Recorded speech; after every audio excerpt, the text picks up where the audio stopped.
Hello, everyone. Thank you for being here. And I would like to welcome you to the fourth event organized by the I-HEDRU, the Human and Economic Development Research Unit, one of the three subdivisions of the SSRI, the Social Science Research Institute of the School of Humanities and Social Sciences. My name is Z-Ｚ-Zaynab and I coordinate the I-HEDRU. The topic of today is Puerto Rico, a people in struggle, by my dear friend, Dr. Adriana Garriga-López. Dr. Garriga-López and I collaborated this semester in connecting our courses, respectively border epistemologies and politics of the Global South. And I would like to take this opportunity to thank my students who helped us in this journey. And we also received support from the IIE, so the National Institute of Education, through the HIVE program, Harnessing Innovation Through Virtual Exchange.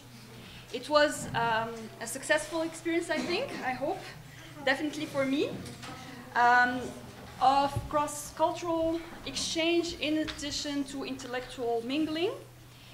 It's not long ago that I got the pleasure to meet my friend here, and our first discussions were through Skype, so now we are meeting for the first time for real. I was really excited to get to this chance to work with such an engaged scholar. I was much touched to see how the unfolding of Hurricane Dorian at the time was deeply felt by my friends, so particularly in the Bahamas. And it really taught me a lesson on the importance of solidarity.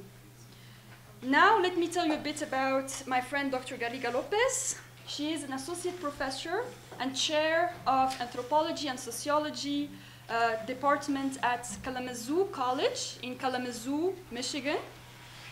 She holds a PhD in cultural anthropology from Columbia University. Dr. Garriga-López ethnographic research focuses on contagious disease and public health cultures in Puerto Rico, with emphasis on community health activism on the island's political context. Her work examines the ways that epidemics reveal in stark detail the health effects of colonialism in Puerto Rico. In addition to her writing, Dr. Garriga-López publishes poetry and short fiction in English and Spanish, and she's also a performance artist, muralist, and soprano. Today, Dr. Garriga-López is going to tell us about her recent work, Puerto Rico, The Future in Question. So I shared it with some of you, published in Shima, and it talks about the political economy of the post-Hurricane Maria crisis in one of the oldest colonies in the world, Puerto Rico. An absolute must-read. And thank you for being here. Thank you. Hello, good afternoon, everyone. Thank you so much for being here. I'm truly honored to be here with you and with my friend, Professor Ed Bernoussi. I was also happy to meet the students that I had been able to talk with over Skype, and it was wonderful to be able to share with them this morning in person in the classroom. And now I'm here giving this talk with you, and now I feel I should get a job here at Akhawayn, since I'm practically faculty already. So I am a professor, as Professor Bernoussi said. I'm a professor of anthropology and sociology at Kalamazoo College, which is a small liberal arts college in the middle of southwest Michigan. Kalamazoo is an indigenous word that means the place of the roiling waters. So it is a funny sounding word, but it is a real place. And I have been there for 9 years at Kalamazoo. So the way I like to work is I like to get feedback from people in the audience. So you don't have to wait until the end to ask a question. If you have something that you want to know or you want me to explain as I'm talking, please feel free to raise your hand and say what it is that you want clarification on. Hopefully that will help me, stay relevant and make sure that what I'm saying is being understood, and it also helps me to get a sense of what you're thinking about, what kinds of things are interesting to you, what kinds of questions are coming up for you.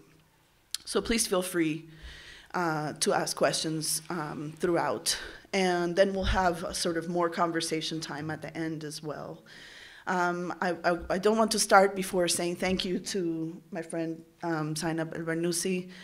It's really been a wonderful thing to meet. And it's a funny thing how seeing somebody's syllabus can tell you so much about them.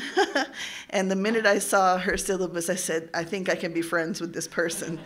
So I'm glad that I was right about that. And surely in the future, we will have to come, she will have to come to Puerto Rico and visit me there. And you're all welcome as well. But you can't stay with me. No, just kidding. Okay, so I gave myself a lot of room in this talk by the title that I chose, Puerto Rico, A People in Struggle, because there's a lot to say about Puerto Rico, and my research interests are pretty broad. I've done work in a lot of different areas, including, as Professor Bernoussi mentioned, the question of public health activism and health cultures in Puerto Rico. But more recently, I've turned toward thinking about the post-disaster context in Puerto Rico and thinking about disaster recovery and this nefarious new field of scholarship called disaster studies, which I'm very critical of at the same time as I engage with it. And I've also started to write and publish about climate change in the Caribbean. And I recently published a piece about water, and that is available in the magazine Efflux. It's called Agua Dulce, which means sweet water, which is how we call fresh water in Puerto Rico. So, so hopefully I'll be able to speak to some of these, a little bit to all of these interests, and like I said, whatever you want to know about. So Puerto Rico, before colonialism, before the Spanish came in 1493, was not called Puerto Rico. It was called Boriquen. And the map that I have brought up on the screen here is a map of the indigenous Caribbean. And as you can see, all the islands have different names. Some of them are actually quite similar, like Cuba, for example, is the same. But the name for Puerto Rico was Boriquen. So if you have ever heard Puerto Ricans being called Boricuas, that is the reason for that, right? Because the indigenous name for Puerto Rico is Boriquen. So the very concept of Puerto Rico is itself the result of this violent encounter with European colonialism. And from 1493 until 1898, so almost 4 centuries, Puerto Rico was a colony of Spain. In 1898, Spain and the United States settled the Spanish-American War by signing the Treaty of Paris, which, as you can imagine, was signed in Paris, and for which no Puerto Ricans were present. So this was a treaty signed between imperial powers without any input from Puerto Ricans or from the people who the decision was going to affect. So in 1898, Puerto Rico passed to being a territory of the United States and has remained so until today. So that is 120 years, almost 120 years of US colonialism that has been ongoing in Puerto Rico. So that's over 5 centuries of colonialism, right? Puerto Rico, as Puerto Rico, has never been independent. It has never been its own country. Puerto Ricans do not have sovereignty over Puerto Rico. Sovereignty resides with the US Congress, right? And Puerto Ricans have no representation in Congress. So we don't have a senator, we don't have a representative. There is no one with a vote that represents the people of Puerto Rico. Additionally to that, Puerto Ricans on the island are not allowed to vote for president. So even though the US president holds power over Puerto Rico, Puerto Ricans do not get a vote. So on the plus side, that means nobody in Puerto Rico voted for Trump. Although I'm sure some people would have liked to, unfortunately. So What I want to highlight today is the fact that even though this is obviously a very sad and terrible thing, that Puerto Rico has been a colony for five centuries, there has also been a resistance and struggle against colonialism for that entire time as well. And this morning I talked with the students a little bit about what that looked like during the early colonial period in terms of the indigenous response and in terms of the African people who were brought as slaves to Puerto Rico and how they resisted enslavement. Indigenous people were also enslaved.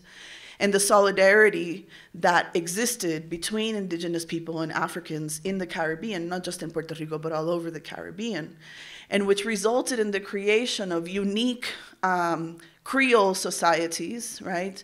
Including some which were what we call palenques, or free societies, where indigenous people and Africans who had run away from plantations, who had run away in search of freedom, were able to establish societies in which they lived together.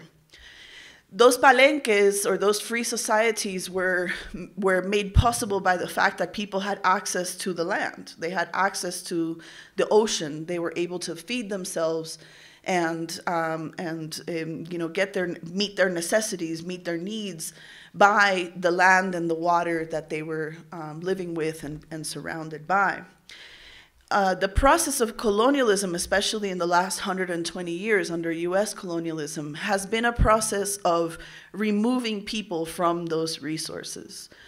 So there have been many consequences, but one of them which is very significant is the fact that Puerto Rico can only receive goods, right, imported goods from the United States.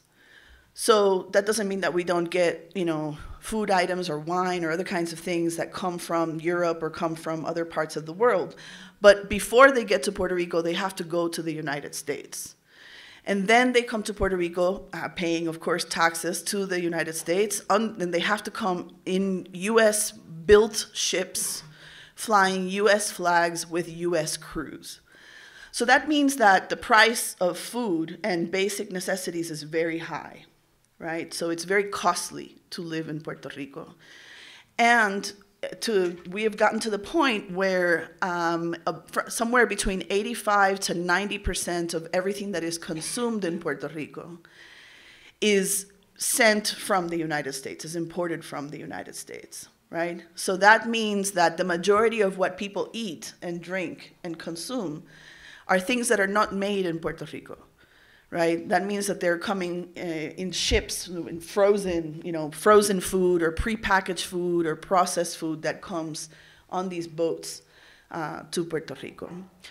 And it's also meant that through the sugar industry, the creation of very large land holdings by the sugar industry in Puerto Rico at the beginning of the 20th century, people were physically removed from the land. Right, so the most fertile agricultural areas were occupied by these large sugar corporations, which basically pushed people off the land and into urban areas, such that people lost the land that they had been living on or they had been working, right? So the population in Puerto Rico is highly dependent on not only these imported goods, but also assistance from the government, right? The unemployment rate is quite high. And even though the education level is actually very high, there's a lot of people in Puerto Rico that are very highly educated, there is not a lot of work, right? So the economic picture is very difficult in the present time. You may have heard about the economic crisis that took hold in Puerto Rico starting in about 2006. And that has led to very intense austerity policies being placed on Puerto Rico in order to pay this debt. Now we're talking about somewhere around $76 billion of debt, public debt. It's a lot. And it was incremented, that it was not as large, except it was speculated upon, that debt, in Wall Street, right? So people started actually betting on investing in the idea that Puerto Rico was going to default on its debt, right? So that process of speculation on the debt actually about tripled the debt that existed beforehand, right? So sometime around 2006, the bubble burst, you could say, no? And the economic picture in Puerto Rico became so dire that for 2 weeks, the government actually had to shut down completely because there was no money, right? Since then, there has been an attempt to recover from the economic crisis, but it has been largely unsuccessful. And what the government kept doing was they kept borrowing money to pay off the debt that they had already accrued, right? So it just kept getting worse and worse and worse.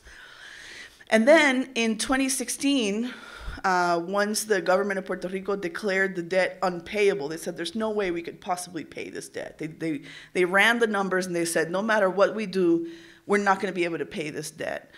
So in order to prevent the largely U.S. investors from losing their investment, the U.S. government passed a law known as PROMESA. PROMESA stands for the Puerto Rico Management Oversight and Economic Recovery Act, right? And even though it was passed under President Obama, the law was actually written by Republicans, and the law created something called the Fiscal Control Board, which is a board of 7 members appointed by the U.S. Congress and the President, which is half Republicans and half Democrats, that has control over budgetary decisions in Puerto Rico. So even though there is a democratically elected government, whatever the government does has to be, in terms of spending, right, in terms of budgeting, has to be approved by this Fiscal Control Board. Now, the Fiscal Control Board, the members of the Fiscal Control Board are themselves people that were in the financial industry, right? So as we say in Puerto Rico, it's like putting the goats to mind the lettuce, right? Because these are the people who created the crisis. And yet now they're in a position to decide how the money that is available to the government is going to be spent. And the idea is that the money has to go to the debt first. So that has resulted in the closure of about 500 public schools, the slashing in half of the public university budget, the closing of public hospitals, and the selling off of public lands, the selling off of parks, of patrimony buildings, and a whole host of other austerity policies, including also the slashing of retirement for public servants, that have really had a very negative impact on the population. So this was, it has also resulted in a large number of people leaving Puerto Rico, as you can imagine, because especially the youth who don't see a future for themselves in Puerto Rico say, well, I guess I have to go, you know? So Puerto Ricans are US citizens by birth since 1917. And that is not, it's not an option, right? You cannot be a Puerto Rican citizen. You can't, even if you renounce US citizen, if you renounce US citizenship, then you're just a stateless person, right? So, so that means that people can travel freely to the United States. So when young people graduate from college or they're trying to start their lives as adults, they find it very difficult to create a life for themselves in Puerto Rico. So what we have seen is that the population in Puerto Rico was almost 4 million people at the turn of the millennium, and now is about just over 3 million. Right? So we've lost a large number of people from the island, many of whom did not really want to leave, right? They would have liked to stay, but they were not economically able to find a way to do that. So that has created a lot of pain and difficulty for people who are living in places where they wouldn't have chosen to live. So they were forced, even though they chose to leave, they feel forced to leave because of the economic situation. So that's what the picture was like before Hurricane Maria, right? We're talking about the economic and political situation up to 2016 with the passage of PROMESA. Now, in September of 2017, September 20th of 2017, one of the largest hurricanes to ever strike Puerto Rico crossed the whole island. And this is Hurricane Maria, which I'm sure you've heard about, right? You heard about Hurricane Maria? Yes? So Hurricane Maria was a Category 5 hurricane that entered the southwest of the island, southeast of the island, and crossed the island in a diagonal line all the way to the northwest. So it was a devastating hurricane. There had been other hurricanes like it in the past, but not for 100 years. So this was the largest in 100 years to strike the island. In the course of those 8 hours or 10 hours that it took the hurricane to cross the island was devastated. That means that in a place where there is no winter, right? Puerto Rico's a subtropical island, so it's green all year. The trees were completely stripped bare. All the leaves were gone from the trees. Salud. And the electricity system largely failed, so a lot of the electrical system went down. And the water system is connected to the electricity system because we use electricity to run the pumps and the dams and stuff like that. So there was a massive failure of infrastructure, right? And as I mentioned, the healthcare system was already in dire straits before the hurricane. And after the hurricane, we saw things like doctors operating on emergency patients by the light of their cell phones, right? So that we had pictures from operating rooms where people were holding cell phones so that doctors could perform emergency surgery. And many such situations where people were really engaged in heroic efforts to try to save people's lives. We had many people with serious illness that had to leave the island because they did not have access to the health care that they needed. And people lived without water and electricity for months. So imagine living 1 week without water. Now imagine living 2 months without water. It was very difficult, very, very difficult. And for most people, electricity took over 6 months to return. So people were kind of thrust back in time, if you will, right? The older folks in Puerto Rico talked about this as going back in time, going back to the way it was last century or something, right? With no electricity, no running water, and people were really struggling to meet basic needs, including food, right? And as I mentioned, the food system in Puerto Rico is highly dependent on these, on the ships that come from the United States, right? And that, because of the hurricane, and at the same time, there were also other hurricanes in the Caribbean. And in that summer, there were 3 hurricanes at the same time in the Atlantic Basin. There was a lull in the shipments that were coming into Puerto Rico. So there were a few weeks there where things were very, very dire. And people went hungry, and people went thirsty, and many people died. Especially elderly folks, right? Vulnerable children, people with chronic illnesses, like people who needed oxygen, people who were dependent on nebulizers for asthma treatments, people who were dependent on dialysis, right, or dependent on insulin. There is some debate about how many people actually died, and the government has, for a long time, refused to acknowledge this. For a long time, they gave the official number that only 16 people had died during the hurricane, and then they said it was 61. But what we saw is that there have been a couple of teams that have done, scientific research to try to measure how many people actually passed away.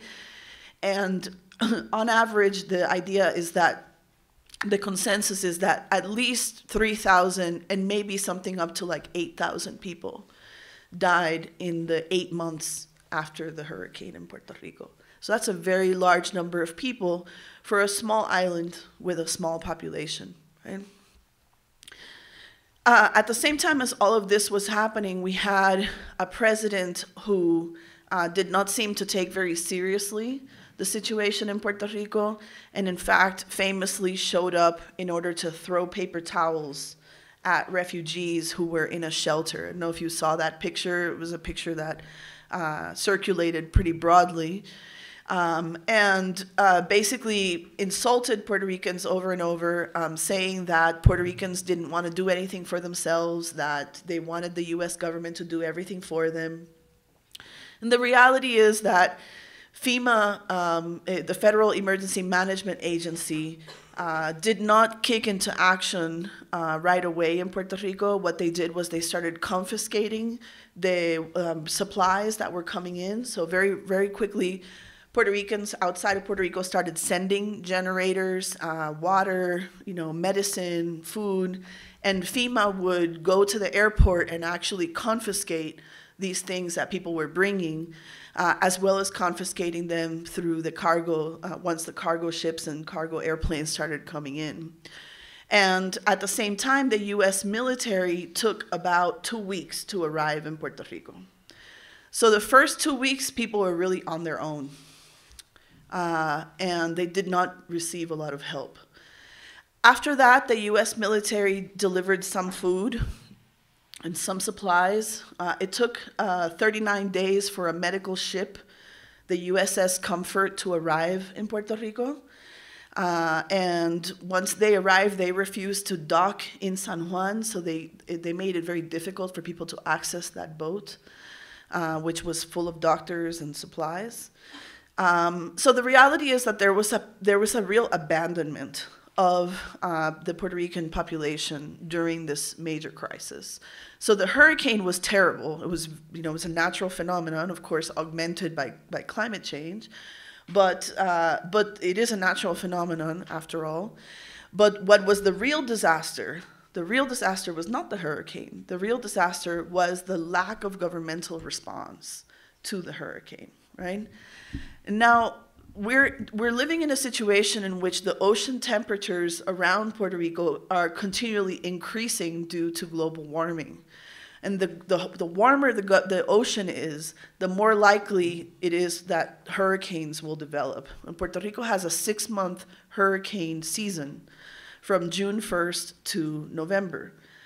So that's a long time, right, for hurricanes to develop. And the warmer the ocean is, the more likely they are to develop, and the stronger they are, and the more water they dump when they come through. So as we look into the future, try to learn from this experience, what is sort of terrifying is that this may happen again, and it may happen again sooner rather than later, right? It took 100 years between the previous hurricane that was this size and Maria. But every year, people in Puerto Rico are thinking, oh my God, this could happen again this year, So one of the things that I've been interested in is looking at how colonial power articulates itself through this notion of disaster recovery, right? But you think, oh, disaster recovery, that's a great thing. Everybody wants disaster recovery. But the problem is that disaster recovery has become part of the way that money is made, because we have more and more disasters that are happening, right? Some of you may be familiar with Naomi Klein's notion of disaster capitalism, right? And the shock doctrine, which is that after there's a huge shock or a terrible situation that takes place somewhere in the world, there's immediately an opportunity for many people to make a lot of money, right? And so the hurricane and the disaster became an opportunity for people to profit from the suffering that people were undergoing, right? So when we look at disaster studies, which is, I don't know, they think they're a field. I don't think they're a field, but they think they're a field. What we're looking at is really a conglomeration of technocratic knowledges about how to measure risk and how to respond to the understanding of these risks, right? So say you have this many people in a place, they need this much food, we need this much storage capacity so we can bring, and this is how we negotiate between the government and the local groups and this and that.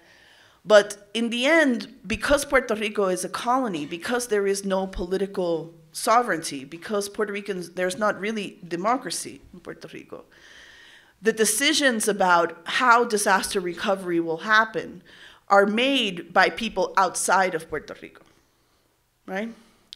So, for example, when hurricanes devastate a place, they often take off the roofs of houses, right? And one of the things that the FEMA is supposed to do is supposed to provide what they call blue roofs, which are these tarps that they put over the roof. In Puerto Rico, we had something like 200,000 people who lost their roofs, but FEMA provided only 5,000 of these tarps, right? 5,000. And the reason behind that, one of the reasons behind that apparently was because they had hired these companies that were in the United States that were supposed to provide FEMA with the tarps, with the blue roofs, but they had actually ordered them from China. So the blue tarps never arrived from China, and therefore they never arrived to Puerto Rico, right? At the same time, the companies that were being hired to fix the electrical system in Puerto Rico were not the companies that actually know the system, right? I mean, there's people in Puerto Rico who work with the electrical company, who work with the electrical system. There's plenty of electricians. But those were not the people who were being hired to repair the system. What they were doing is they were hiring people from the United States, paying them 3 and 4 times more than what they pay Puerto Rican employees, and bringing them to Puerto Rico, putting them up in the hotels, paying for hotels, paying exorbitant prices for their expenses, and then having these people who are not familiar with the environment, with the system, do the work that was required to fix the electrical system. And because they didn't know how to handle it, it took a very long time for them to fix it. Puerto Rico's electrical system is different than what they're used to in the United States because it's an island, the power has to be generated on the island, right? In the United States, it's much easier to have a dispersed energy production because it's a much larger landmass. But in Puerto Rico, it's a small landmass, so it has to be generated in Puerto Rico. And it's also there's a central highland, central mountains. And so the electrical system has to, in order to go from the north of the island to go to the south, or to go from the south to the island to the north, they have to cross these mountains. It's a very lush landscape. And so these American guys really, they didn't know how to handle that. They were not prepared for what they were what they were being paid to do. So these are just some examples of the ways in which the disaster became an opportunity, an economic opportunity for companies in the United States who were well positioned because they knew somebody or because they were somehow friends with someone else to make a lot of money. We're talking about millions and millions of dollars, right?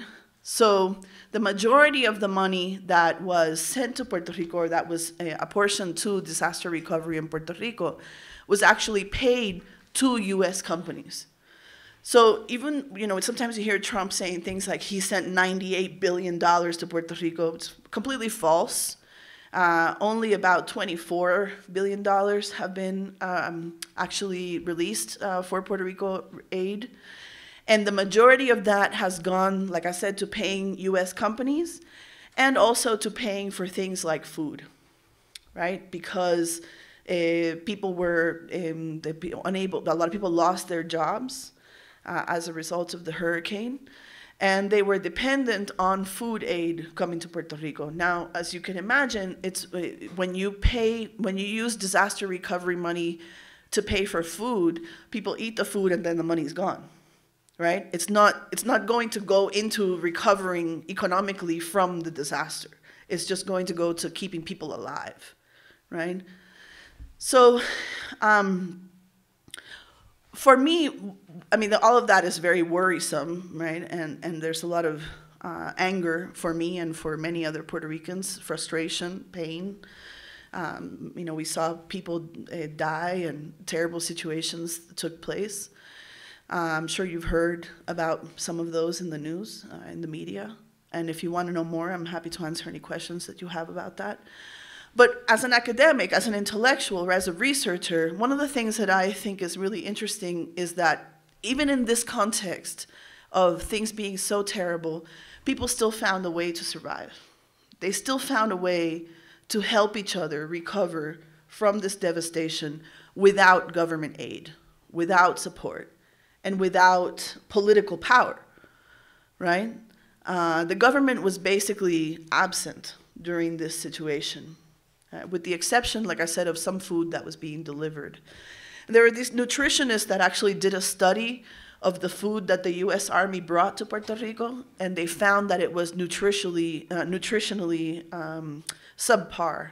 So I can show you pictures of the boxes of Cheetos and cookies that the U.S. government sent to Puerto Rico. So imagine you've lost your home, and you and your children are hungry, and the U.S. Army comes, you say, oh, finally, the military's here, they're gonna help us, and they hand you a box full of potato chips and Skittles.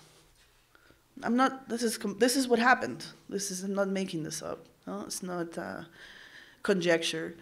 So one of the things that I became interested in is the ways in which farmers and people who had access to land saw this as an opportunity to show other people the importance of farming, right? The importance of knowing how to feed yourself, of knowing what plants can survive a hurricane. But there are plants that can survive a hurricane, but you have to know which ones, right? So there's a root that we eat in Puerto Rico, but I think I know that it's eaten here on this continent as well. We call it yuca or cassava, right? And that's a root. So if the plant can fall down or the leaves can go away, but if you dig, the root is there and you can eat that, right? So that's one example of things that farmers know. This is how you survive a hurricane. You go and you dig up the roots, right? So this moment of crisis, which was terrible, also became an opportunity for something new to emerge. To say, look, we cannot survive off of Burger King and whatever junk is coming into Walmart or whatever, these nutritionally very unsound foods that are coming from the United States. We have to find a way of enacting something like food sovereignty. And one of the students earlier this morning told me she'd never heard that term before, food sovereignty. It is kind of a new term, but we can also call it food justice, right? We can think about different ways of using that idea, but the basic notion is that the fundamental aspect of a people's freedom is the ability to sustain themselves. What do people need? People need food, water, shelter, among other things, but those are the fundamentals, those are the basics, right?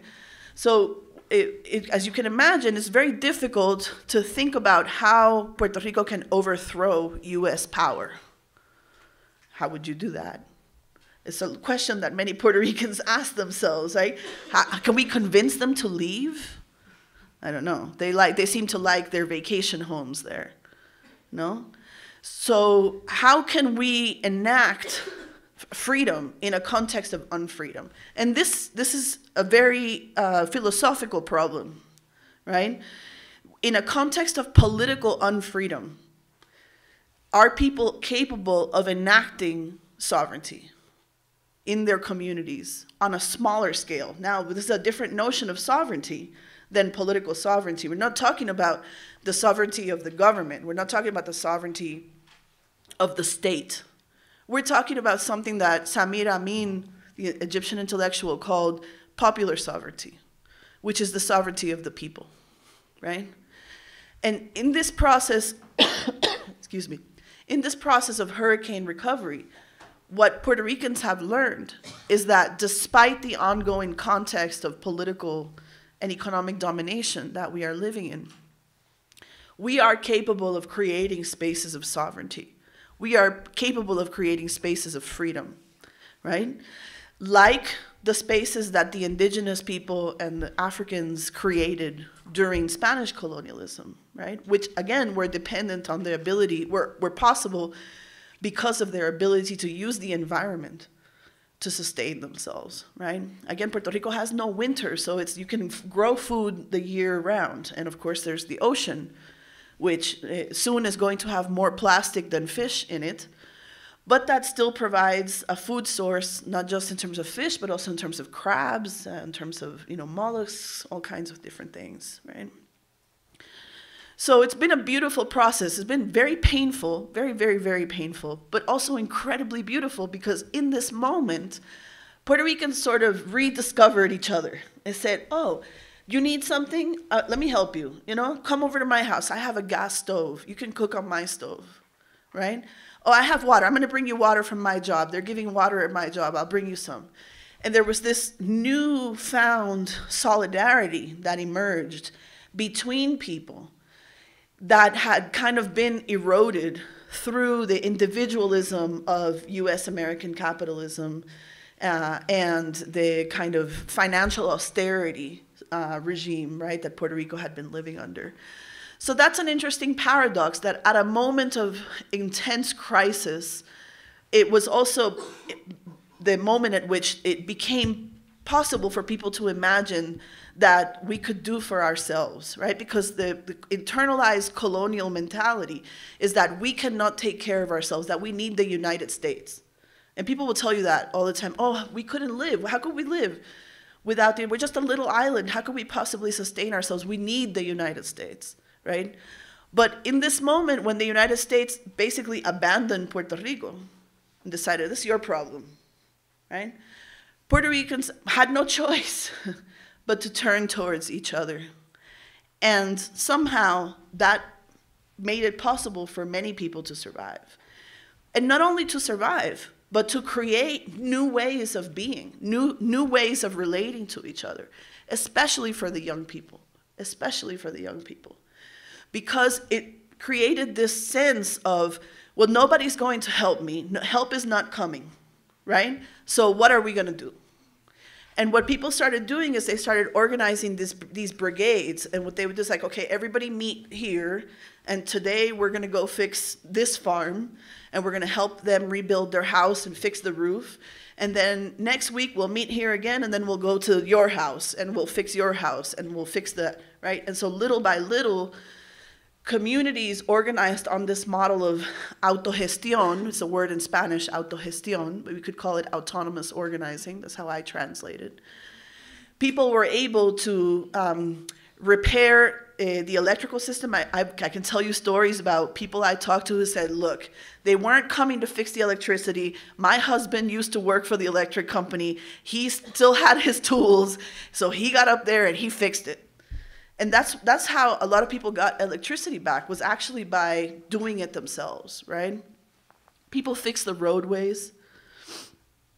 They went and got water from springs, because the people who lived in the countryside, they know where there's a spring that they can go get water from. And the farmers became really important in that process because they had access to land, they had access to food, and they were able to show other people how to get access to those things as well. So that created a new sense of possibility, and like I said, a new sense of solidarity in Puerto Rico. And that has been really powerful to witness at the same time as we see an increasing attitude of rejection and violence towards Puerto Rico from the United States. I'm sure you are aware, most of you are probably aware, that we're living in a very difficult and dangerous time in the United States right now, where there's a very strong anti-immigrant sentiment and growing racism and xenophobia against anyone who isn't white and Christian. And Puerto Ricans are not perceived as being white. The majority of Puerto Ricans are mixed, indigenous, African, and European, and have historically been discriminated against in the United States as well, right? So the neglect of Puerto Rico is part, I mean, it has a long history, but is also part of this particular moment in which people in the United States are basically closing their minds and closing their wallets and closing their willingness to help other people. Yes? So just kind of on that, when you're talking about the Puerto Rican possibly like push for independence, yeah. How do you think that's going to be affected by this current rhetoric? Because as of now, they're U.S. citizens, so if they want to go to the United States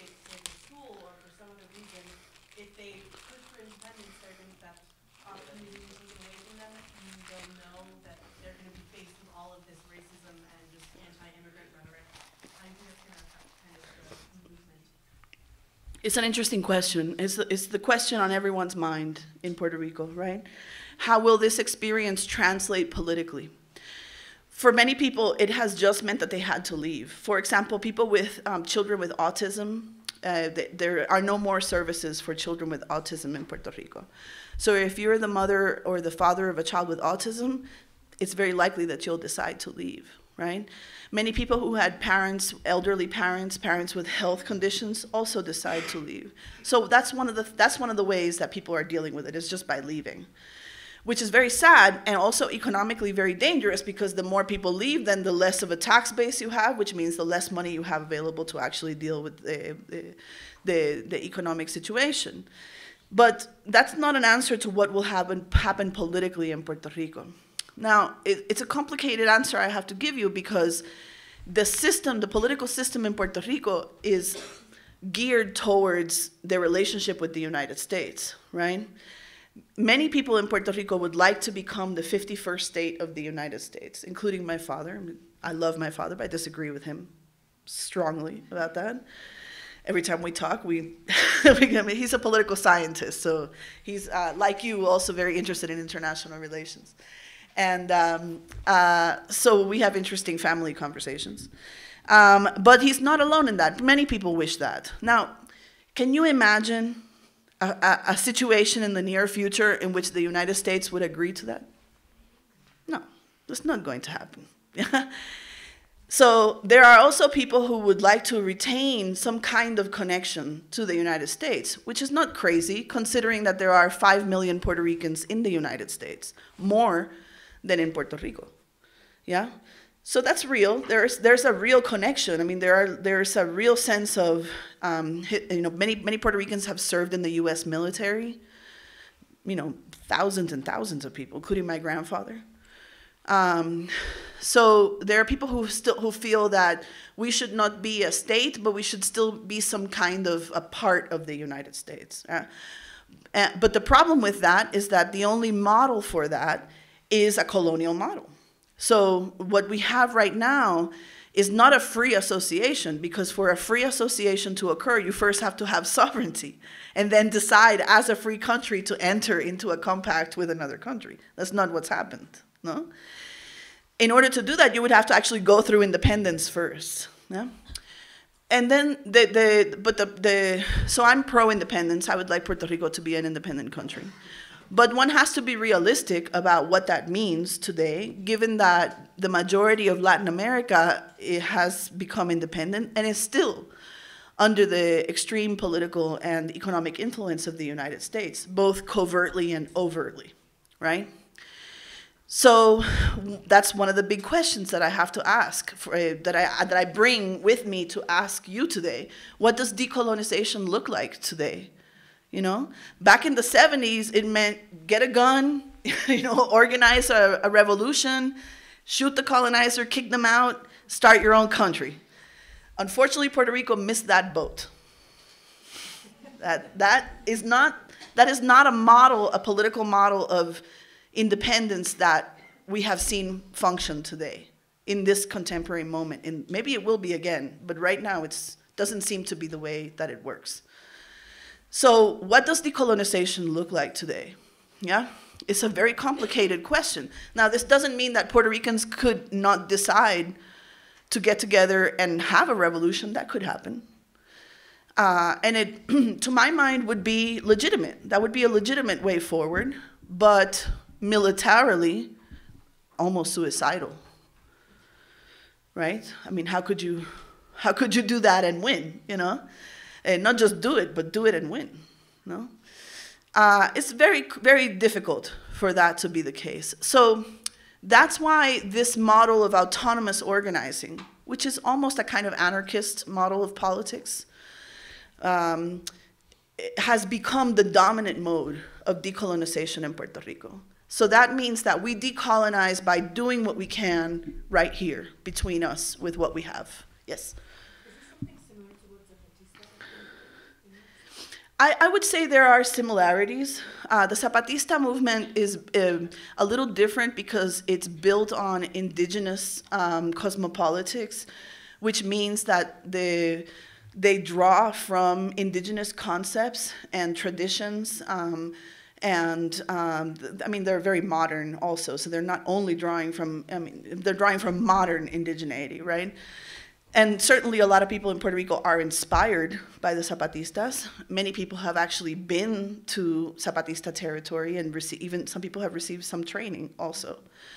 So there's some literal connections, but it's different because Puerto Ricans don't have some kind of indigenous tradition, you know, a coherent indigenous tradition to return to. I mean, this is very problematic because I don't think the Zapatistas are really returning to any indigenous tradition either. But it means that we have to invent something new. And I told this to El Bernoussi students also. Decolonization is not about going to the past. Decolonization is a future-oriented project. It's science fiction, right? Decolonization is about the future. It's not about the past. Yeah? So we have to invent new societies. We have to invent a new way of doing politics and of understanding solidarity. And this is going to become more and more urgent the more that climate change and sea level rise transform Puerto Rico. And not just Puerto Rico, of course, Morocco as well, and the whole world, right? But Puerto Rico is a very small island, and if we have sea level rise of the kind that we are projecting, Puerto Rico is going to lose about 1/3 of the territory, right, because of sea level rise. So we are on the precipice of a massive transformation of the entire society, right? And we are under the power, under the control of people who don't even think that this is a real thing that's happening, right? I mean, that we have a complete denial of climate change and sea level rise at the level of the federal government. So much so that I met the director of he's a really nice guy, the director of the National Climate Assessment, which is a federal report paid for by the US government, which came out in 2018, and the federal government disavowed it. They said, yeah, we published that, but we don't believe it. So, you know, that leads to this situation in which people, again, have to come up with a way of dealing with these incredibly huge problems on their own. Yeah? So we need to be talking about how we can respond to these things at the level of communities, at the same time as we can't possibly give up on this larger political stage, because the problem is, even if you decide, okay, well, I'm just going to ignore the government is not going to ignore you. Yeah? And so what started happening when people started organizing in these autonomous mutual aid sort of anarchist collectives is that the US military started intervening, the FBI started intervening with activists, right? And they started showing up at people's houses and saying, are you trying to overthrow the US government? Are you trying to overthrow? And these were people who were just like sharing seeds and stuff like that, right? And they're like, what? Like, well, I would like that, but no, I'm just sharing seeds, you know? So that's the even bigger problem, right? Is that at some point, these alternative models of sociality and social organizing come up against the limits, the limits of the state, right? That there are functions of the state that are also larger than what communities can organize. Now, a community can organize themselves to you know, farm or to establish a mini, ¿cómo se dice? Mini power grid or establish their own water system, but at the level of like massive infrastructure, it's beyond what any single community can accomplish, right? There are certain things that are larger than what individual communities can accomplish. So there is the need not only to create solidarity between Puerto Ricans, but also to create solidarity between islands, right? And this is the way our ancestors lived. The people who lived on these islands, they moved between the islands on canoes. and they traded, and there was a regional economy, right? That was very central to the way that people lived in these communities.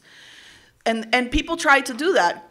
Cuba tried to send doctors to Puerto Rico in the aftermath of Hurricane Maria, and the United States did not permit the doctors to go to Puerto Rico.